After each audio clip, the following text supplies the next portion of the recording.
Hi, ನಾನು ನಿಮ್ಮ ಸ್ವಾತಿ ನಾಗರಾಜ್. ನಾನಿವತ್ತು ಸಿಂಪಲ್ಗೆ ಮನೇಲೇ ಇರೋಂಥ ಐಟಮ್ಸ್ನ ಬಳಸಿ ಬದನೆಕಾಯಿ ಕರಿ ಮಾಡೋದು ಹೇಗೆ ಅಂತ ಹೇಳ್ಕೊಡ್ತಾ ಇದ್ದೀನಿ.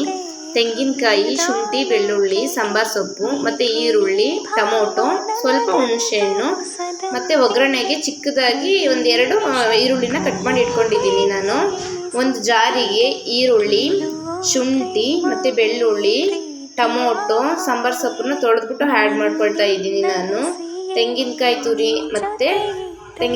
ತುರಿನ ಆ್ಯಡ್ ಮಾಡ್ಕೊಳ್ತಾ ಇದ್ದೀನಿ. ಇಲ್ಲಿ ಕಡಲೆ ಬೀಜನ ಹುರಿದ್ಬಿಟ್ಟು ನಾನು ಸಿಪ್ಪೆ ತೆಗೆದು ಅದ್ರ ಜೊತೆಗೇನೆ ಆ್ಯಡ್ ಮಾಡ್ಕೊಳ್ತಾ ಇದ್ದೀನಿ. 1 ಸ್ಪೂನಷ್ಟು ಖಾರ ಪುಡಿ, 1 ಸ್ಪೂನಷ್ಟು ಸಾಂಬಾರ್ ಪೌಡರು ಮತ್ತು 1/4 ಸ್ಪೂನಷ್ಟು ಅರಿಶಿನ ಪುಡಿನ ಹಾಕ್ಕೊಂಡು ನಾನು ನೀರು ಹಾಕಿ ಚೆನ್ನಾಗಿ ಪೇಸ್ಟ್ ಮಾಡ್ಕೊಳ್ತಾ ಇದ್ದೀನಿ.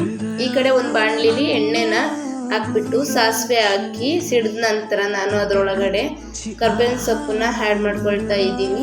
ಕರ್ಬೇವಿನ ಸೊಪ್ಪು ಹಾಕಾದ ನಂತರ ಚಿಕ್ಕದಾಗಿ ಹೆಚ್ಚಿಟ್ಟಿರುವಂತಹ ಈರುಳ್ಳಿನ ಹಾಕಿ ಚೆನ್ನಾಗಿ ನಾನು ಫ್ರೈ ಮಾಡ್ಕೊಳ್ತಾ ಇದ್ದೀನಿ. ಈರುಳ್ಳಿ ಸ್ವಲ್ಪ ಚೆನ್ನಾಗಿ ಫ್ರೈ ಆದ ನಂತರ ನಾವು ತೊಳೆದಿಟ್ಟಿರ್ತೀವಲ್ಲ ಬದನೆಕಾಯಿನ, ಅದನ್ನು ನೀರೆಲ್ಲ ತೆಗೆದುಬಿಟ್ಟು ನಾವು ಈರುಳ್ಳಿ ಒಗ್ಗರಣೆ ಒಳಗಡೆ ಬದನೆಕಾಯಿನ ಆ್ಯಡ್ ಮಾಡ್ಕೊಳ್ತಾ ಇದ್ದೀನಿ.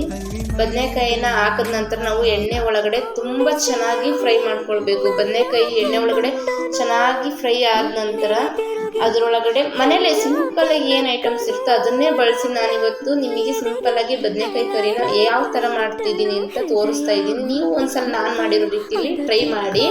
ಪೇಸ್ಟ್ ಮಾಡಿಟ್ಟಿರ್ತೀನಲ್ಲ, ಆ ಪೇಸ್ಟ್ನ ನಾನು ಬದನೆಕಾಯಿ ಒಳಗಡೆ ಆ್ಯಡ್ ಮಾಡ್ತಾ ಇದ್ದೀನಿ.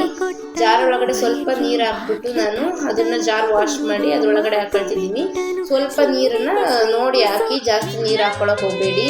ರುಚಿಗೆ ತಕ್ಕಷ್ಟು ಉಪ್ಪು ಹಾಕೊಳ್ತಾ ಇದ್ದೀನಿ. ಮತ್ತು 1/2 ಸ್ಪೂನ್ ಅಷ್ಟು ನಾನು ಗರಂ ಮಸಾಲ ಪೌಡ್ರನ್ನ ಇದರೊಳಗಡೆ ಆ್ಯಡ್ ಮಾಡ್ಕೊಳ್ತಾ ಇದ್ದೀನಿ.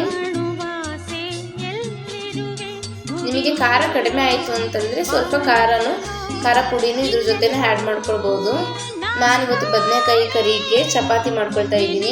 ಬದನೆಕಾಯಿ ಕರಿಗೆ ಚಪಾತಿ, ರೊಟ್ಟಿ, ದೋಸೆ ಮತ್ತು ಅನ್ನದ ಜೊತೆನೂ ತುಂಬ ಚೆನ್ನಾಗಿರುತ್ತೆ ಕಾಂಬಿನೇಷನ್ನು. ಒಂದ್ಸಲ ಟ್ರೈ ಮಾಡಿ ನೋಡಿ. ಸಿಂಪಲ್ಲಾಗಿ ಮನೇಲೇ ಇರೋ ಐಟಮ್ಸ್ನ ಬಳಸಿ ಯಾವ ರೀತಿ ಮಾಡೋದು ಅಂತ. ಬದನೆಕಾಯಿ ಕರಿ ತುಂಬ ಚೆನ್ನಾಗಿ ಕುದೀತಾ ಇದೆ. ಲಾಸ್ಟಲ್ಲಿ 1 ಸ್ಪೂನ್ ತುಪ್ಪ ಹಾಕಿ ನಾನು ಚೆನ್ನಾಗಿ ಮಿಕ್ಸ್ ಮಾಡ್ಕೊಳ್ತೀನಿ. ಮಿಕ್ಸ್ ಮಾಡ್ಕೊಂಡ ನಂತರ ಅದನ್ನು ನಾನು ಒಂದು ಪ್ಲೇಟಿಗೆ ಸರ್ವ್ ಮಾಡ್ಕೊಳ್ತಾ ಇದ್ದೀನಿ. ಟ್ರೈ ಮಾಡಿ ನೀವು ಒಂದ್ಸಲ.